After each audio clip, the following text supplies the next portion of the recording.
Un paradis pour les vieilles voitures, tout simplement. Philippe Réglet pour la rubrique consacrée aux beaux objets.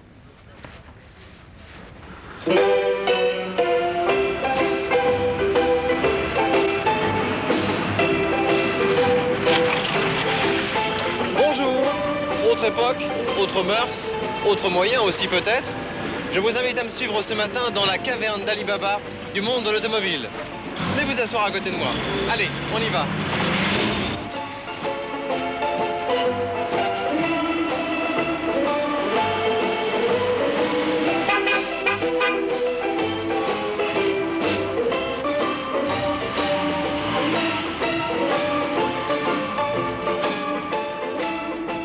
Alors nous sommes ici à 7 km de la place de l'Étoile, à Saint-Ouen, dans une véritable clinique de la voiture de collection, dans un endroit qui s'appelle l'Espace Amour. Et qu'est-ce qui vous a donné l'idée un jour de réunir dans cet endroit autant de voitures de collection venues de partout dans le monde et de toutes les époques?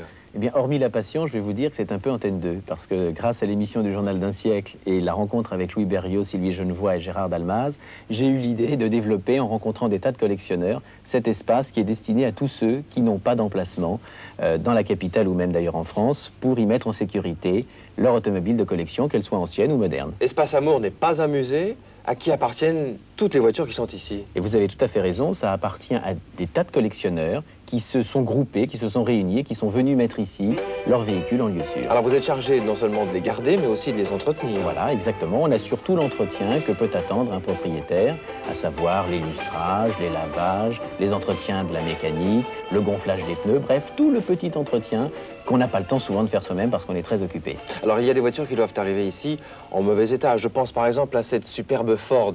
Tout à fait. Les fameuses Ford Delorey et Hardy. Là, vous avez là un très bon exemple d'une voiture qui nous arrive, brute, de container, non nettoyée, non restaurée, et puis le coup de baguette magique et puis le travail effectué à côté. Alors il doit y avoir un travail extraordinaire à faire parce que il faut s'occuper du moteur et de la carrosserie en même temps. Tout à fait. C'est un travail assez complet. Alors qui est chargé? Quel est le docteur? Quel est le médecin qui est chargé ici de l'entretien des voitures? Vous allez le voir sur la séquence qui suit, c'est Philippe Granier et il s'occupe à merveille de toutes ces marques puisqu'il faut connaître, il faut être un petit peu pluraliste. On traite à la fois des voitures américaines, des voitures françaises. Il n'y a aucune ségrégation ici. Comme vous l'avez vu, tous les pays constructeurs sont représentés. Alors, aucune ségrégation, toutes les voitures de tous les constructeurs sont présentées. Mais vous imaginez qu'ici, il y a une véritable fortune. Alors, c'est un peu Fort Knox ici, car toutes les voitures sont en totale sécurité. Complètement. Je crois qu'on a innové au niveau de cette sécurité, puisqu'on est relié à un poste de sécurité tenu par des pompiers. Et je crois qu'au niveau du feu, comme au niveau de l'intrusion, c'est extrêmement bien protégé. C'est une véritable caverne d'Ali Baba. Il faut un sésame pour y rentrer. Et il y a ici des voitures de stars. Alors, ce sont des voitures qui font rêver parce qu'elles sont magnifiques, parce qu'elles sont assez vieilles maintenant, mais parce qu'elles ont appartenu. Il y a une voiture ici qui a appartenu à Maurice Chevalier. Tout à fait. Le très très joli cabriolet Fernandez et Darin sur un châssis 57 Bugatti a été la propriété de Maurice Chevalier. Vous avez également une Rolls-Royce qui a été la propriété à l'île Maurice, notamment de la reine d'Angleterre, la Queen Elizabeth. Vous avez également la très belle Rolls-Royce qui est à côté de nous, qui a été en première main celle de la baronne en pin. Mais il y a également des voitures qui n'ont pas ces pédigrés, mais qui sont de toute façon très belles, comme cette Packard d'Hollywood, symbole du cinéma américain qu'on a vu dans tous les films d'avant-guerre. Alors, les voitures qui sont ici, elles appartiennent à des collectionneurs, mais le propre du collectionneur, c'est d'aimer son objet, certes, mais c'est aussi d'échanger, d'évoluer dans sa passion. Tout à fait. Alors, est-ce qu'ici, les voitures sont à vendre? Bien, ici, c'est un lieu de rencontre. Vous l'avez peut-être vu, il y a des posters un petit peu partout. Les artistes viennent exposer. Je pense à Jacques Thomas, je pense à Roch Dias, qui sont des illustrateurs connus de l'automobile ancienne.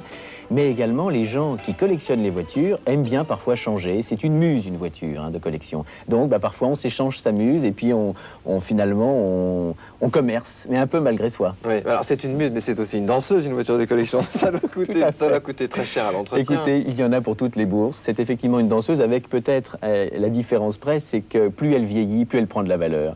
Ces voitures participent-elles à des rallyes, à des compétitions, à des grands salons? Pratiquement toutes. Ici, toutes les véhicules, toutes les voitures, quelle que soit la marque, roulent, fonctionnent très bien, participent à des rallyes. Vous savez que nous sommes en ce moment à Rétromobile. Oui, bien sûr. C'est la fête de l'automobile ancienne. Marc Nicolosi est le grand prêtre de cette manifestation. Et il y a déjà, je crois, plus de 100 000 personnes qui sont venues nous rendre visite. J'espère qu'on en attendra encore beaucoup ce week-end. Il faut le souhaiter parce que finalement, l'automobile ancienne, c'est un peu toute l'histoire de la France.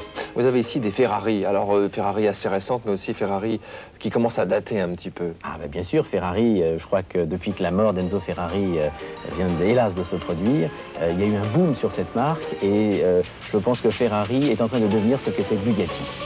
Autrefois, quelqu'un qui voulait une belle voiture s'adressait pratiquement à un couturier. Le fabricant automobile, c'était un couturier. Les choses ont évolué. Je pense là à la fameuse Delahaye Chapman. Chaperon, Chaperon, d'Henri pardon. Chaperon, oui, tout à fait. Eh bien, c'est vrai qu'aujourd'hui, un véhicule, vous l'achetez avec sa carrosserie d'usine. Or, avant la guerre, lorsqu'on achetait un châssis, on allait le faire habiller par un carrossier, par un maître carrossier. Et on le faisait habiller en fonction de ses desiderata. Ce qui fait que toutes ces voitures sont originales, vous l'avez vu, il n'y a pas deux caisses semblables. Alors voilà, merci Renan. Vous savez où vous adresser si vous avez une voiture de collection, si vous souhaitez que cette voiture continue à vivre. Et puis Thierry, un bon conseil, ne laisse pas pourrir ta vieille voiture, tu sais maintenant où la faire atterrir.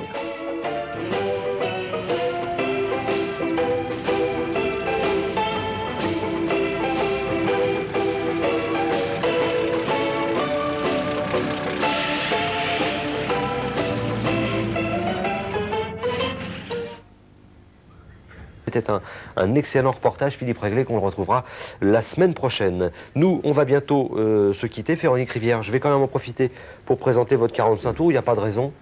Hein? Voilà. Oui, Georges, c'est gentil. ce qu'on a écouté tout à l'heure.